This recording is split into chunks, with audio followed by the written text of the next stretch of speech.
Mapham Kayada Sangai Festival Pangthokpagi Mayokta Sintha Leptuna WAKAT MEEPHAM PANGTHOKNAKHRE Khongjom Thobal Ketri Lekai Yedipok Bhamon Lekai Tagel Khongban Mayai Lekai Kiam Sifai Babu Bazar Amadi Kurai Sarjol Lekai Natingba Mapham Singda Miyam na Thongaraktuna WAKAT MEEPHAM Funky Lamdam asida paliba PR lenga asina ngasidagi Sangai Festival Pangthoknaba silibasi matam gayam na chanade kumja lising aniga kulhumdoigi mi gi tarik ahumdagi lamdam asida thokliba achoba irang asina maram oiraga hauzik मियोई लिसिंग कया रेलिप केमता पुनसी लेली बनी मियोई कयासु लाइबक ठीखरे मियोई कयाना लेरिप केमता पुनसी लोइख्रबनी अदुबु इरांग असि लोइसिनबगी मखुत्ता हराव कुमै सिनजिलकपा हाइबसी यामना लाइबक ठीबनी अखोइगी नाट culture योखतपा अमदी हराव कुमै हाइबसी पामदबा कनासु लैते मिपुम खुदिमक पामलिबनी अदुबु रेलिप केमता पुनसी लेलिबा मियोई सिंग असि हाना मयुम मयुमदा हंजिलबा मतुंगदा अमदी लमदम असिदा महौसागुम चथोक चसिन यहनबियु मतमदुदा खुदिंगमकना सौगतुना लमदम असिना खुंदारिबा जाति खुदिमक अमत ओइना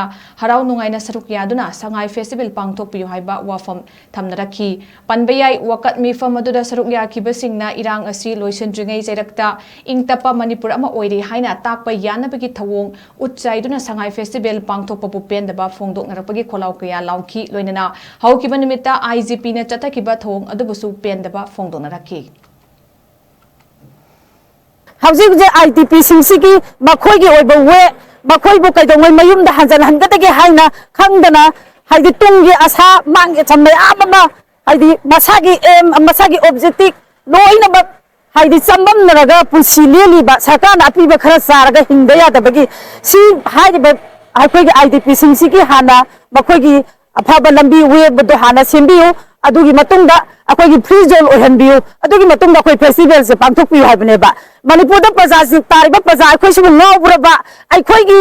इना कल्चर योखनिंगदबा अखोइ कनाबु लेगदगेबा ngasi तैबन संसारसिदा अखोइ इना चाखतपा अखोइ चाखत हिंबा नुंगाइना हराव तयाम हिंबा जे अखोइ मिपुं गुदिंग पामेबा तबुदबो हजिक मतंग सादे हाइबनेबा तंजासे मतंग सादे संगाई फेस्टिवल पांगथोकपा हाइबसे अदुदा थाता गदुलबा लुपा लिसिंग मणिपुर बफर जोन थम्मिबा बफर जोन हाइबसे कम मफमदा थमगदगे हाइबा अदुगी अर्थ अखोई इंडिया की मनुंग स्टेट अमगी मनुंग करमना करिगिदमक बफर जोन थम्बिरिबनो बफर जोन हाइबसे कंट्री की मरक्ता मुक्नरक्पा मतमदा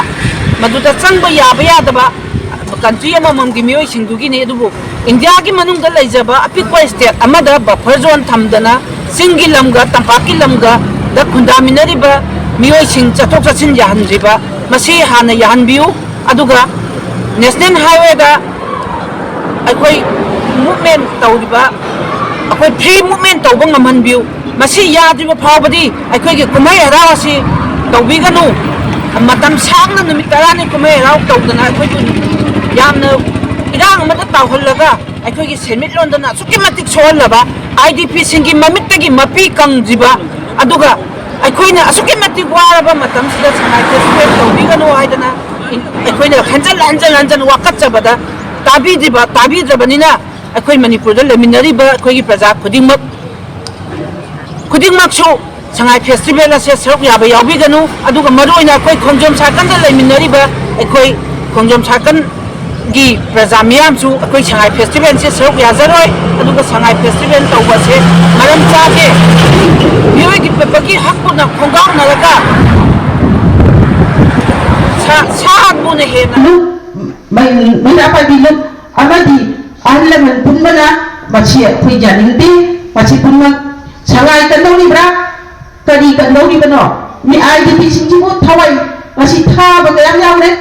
thori yadul kayam sige makai thawai jauh di kan ini ayah isma isabak IDP ni amal thalaga ay yang ne ninti